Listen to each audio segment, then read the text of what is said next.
اچھا میرے بھائیو، اب اگلی جو آیات ہیں رمضان المبارک کے کانٹیکسٹ میں آیات آ رہی ہیں، یہ مسلسل 6 آیات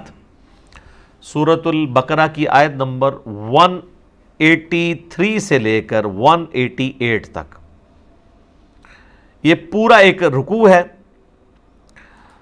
23 نمبر رکوع سورۃ البقرہ کا، یہ مکمل رمضان المبارک سے ریلیٹڈ ہے۔ رمضان کے روزوں کو یہ یونیکنس حاصل ہے باقی تمام اسلامی عبادات پہ کہ قرآن حکیم کے اندر حج کا ذکر سکیٹرڈ فارم میں کئی ایک صورتوں میں، سورۃ البقرہ کے اندر ذکر آ جائے گا، سورۃ الحج کے اندر ذکر آ جائے گا، اور صورتوں کے اندر زکوٰۃ کا ذکر تو پورے قرآن میں سکیٹرڈ ہے، نماز کا پورے قرآن کے اندر سکیٹرڈ ہے، نماز کا طریقہ اور احکام و مسائل بہت کم ڈسکس ہوئے ہیں، لیکن رمضان کے روزے ایک ایسی عبادت ہے کہ جو ایک ہی جگہ پہ قرآن میں آئی ہے اور کہیں اور نہیں آئی ہے،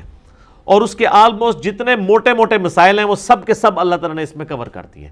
یہ رمضان المبارک کو باقی ساری عبادات کے اوپر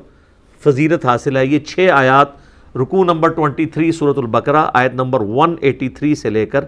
188 تک۔ یا ایھا الذین آمنوا کتب علیکم الصیام، اے اہل ایمان تم پر روزے فرض کر دیے گئے ہیں، کما کتب علی الذین من قبلکم لعلکم تتقون، جیسا کہ تم سے اگلی امتیں جو گزر چکی ہیں، جو تم سے پہلے گزر چکی ہیں، ان پر فرض کیے گئے تھے تاکہ تم تقوی کی روش اختیار کر سکو۔ رمضان شریف کی آلموسٹ آمد ہے 1441 ہجری میں، اور یہ اللہ کی طرف سے کرامت ہوئی ہے کہ شعبان کے آخری عشرے میں ہماری یہ آیات الحمدللہ رمضان المبارک سے ریلیٹڈ آئی ہیں۔ رمضان المبارک کے جتنے بھی احکامات ہیں کتاب و سنت کی روشنی میں نے بڑی ڈیٹیل کے ساتھ ان کے اوپر ایک لیکچر ریکارڈ کروا دیا ہے، جو کہ آلموسٹ 5 نشستوں میں ہے۔ مسئلہ number 53A B C D اور E، اور ہر نشست آلموسٹ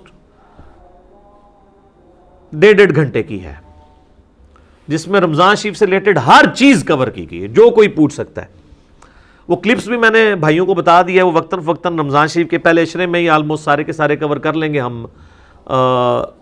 سورۃ البقرہ کا یہ رکوع بھی اس میں کور ہوگا، اس کے بعد بخاری مسلم کی روشنی میں 17 صحیح الاسناد احادیث، اور جو سحری کے افطاری کے احکام و مسائل ہیں، اسی طریقے سے عورتوں کے روزے کی رخصت کیا ہے، مسافر کے روزے کی رخصت کیا ہے، قضاء کا اور کفارے کا کیا معاملہ ہے، مریض سے ریلیٹڈ کیا چیزیں ہیں، ٹیکہ لگانے سے روزہ ٹوٹتا ہے نہیں ٹوٹتا، جتنے بھی جدید اور قدیم فقہی احکام و مسائل ہیں آلموسٹ 40 کے قریب ہیں جو اس میں ہم نے کور کیے ہیں۔ ایک حدیث کا انٹرنیشنل نمبر اس میں بتایا ہے، تو وہ انشاءاللہ ہمارے یوٹیوب چینل کے اوپر تو آلریڈی اپلوڈڈ ہیں، دوسرے جو ہمارے ان آفیشیل یوٹیوب چینلز ہیں ان کے اوپر سے خصوصاً مسلم اونلی سے وہ انشاءاللہ اپلوڈ ہوں گے، اور ہمارے فیس بک جو ہے انجینئر محمد علی مرزا، اس کے اوپر یہ انشاءاللہ تعالیٰ ساتھ ساتھ اپلوڈ ہوں گے۔ آپ کو واٹس ایپ گروپس میں بھی انشاءاللہ تعالیٰ وہ کلپس آنا شروع ہو جائیں گے انشاءاللہ تعالیٰ۔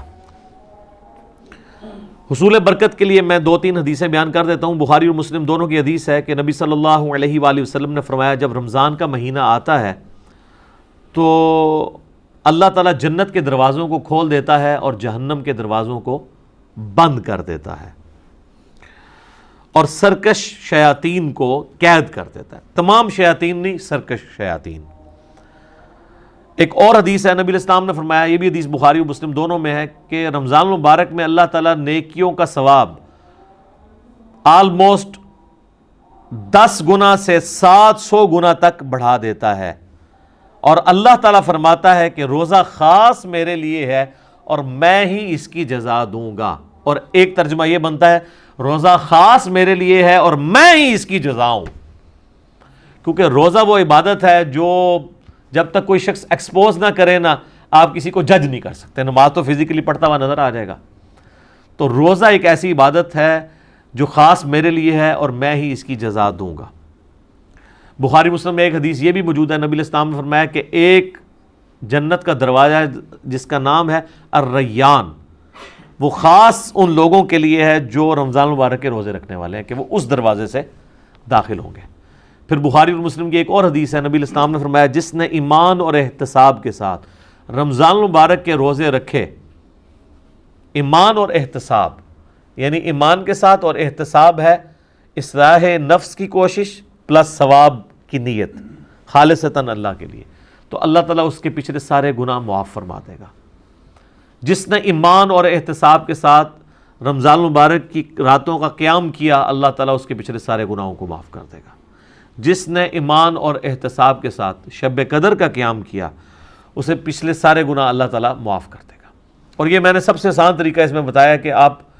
ایٹ لیسٹ عشاء اور فجر کی نماز کا اہتمام کریں کہ کوئی رکعت فوت نہ ہو۔ صحیح مسلم میں حدیث ہے، ایک تابعی کہتے ہیں میں مسجد میں بیٹھا تھا، مسجد نبوی کے اندر، حضرت عثمان غنی رضی اللہ تعالیٰ عنہ علیہ السلام کا دور تھا، تو مغرب کی نماز کے تھوڑی دیر بعد حضرت عثمان مسجد میں آ گئے اور مجھے انہوں نے کہا کہ بیٹا میں نے نبی علیہ السلام سے یہ خود سنا تھا کہ جو شخص عشاء کی نماز جماعت سے ادا کر لے گویا اس نے آدھی رات کا قیام کیا، اور جو فجر بھی جماعت سے پڑھ لے گویا اس نے پوری رات کا قیام کیا۔ تو یعنی وہ بتانا چاہ رہے تھے کہ میں عشاء کی نماز سے اتنی دیر پہلے مسجد میں اس لیے آ گیا ہوں تاکہ عشاء کی جماعت چھوٹے نہ۔ آج کل تو مشکل نہیں ہے کیونکہ ہم لوگ تو رات کو سوتے ہی 12 بجے کے بعد ہیں، ان زمانوں میں لوگ بڑے جلدی سو جاتے تھے، اسی لیے مغرب کے بعد سونے کی ممانعت بھی آئی ہے۔ پورے دن کی مزدوری فجر کے وقت اٹھے ہوئے ہوتے تھے، عشاء اتنی مشکل ہو جاتی تھی، اسی لیے تو ہے بخاری مسلم میں کہ منافقین پہ 2 نمازیں بھاری ہیں، فجر اور عشاء کی، اور خصوصاً عشاء کے لیے بھی آیا بخاری مسلم میں کہ اگر یہ جان لیتے تو اپنے سرین کے بل گھسیٹتے ہوئے آتے ہیں مسجد کے اندر۔ اور فجر کے بارے میں سنن نسائی میں آیا کہ میرا دل کرتا ہے ان لوگوں کے گھروں کو آگ لگا دوں جو مسجد میں نماز نہیں پڑھتے، فجر کی نماز کے بارے میں بھی، اور بخاری مسلم میں یہ الفاظ جو ہیں وہ عشاء کی نماز کے بارے میں بھی آئے۔ تو آج کے زمانے میں آپ ذرا عشاء کو نہ قیاس کریں، آج کل تو عشاء سب سے آسان ہے ہماری نمازوں میں، کیونکہ ہماری جو روٹین ہے لائف کی وہ بدل چکی ہوئی ہے، اس لیے ہم اس تکلیف کا احساس نہیں کر سکتے جس سے صحابہ کرام گزرے ہیں۔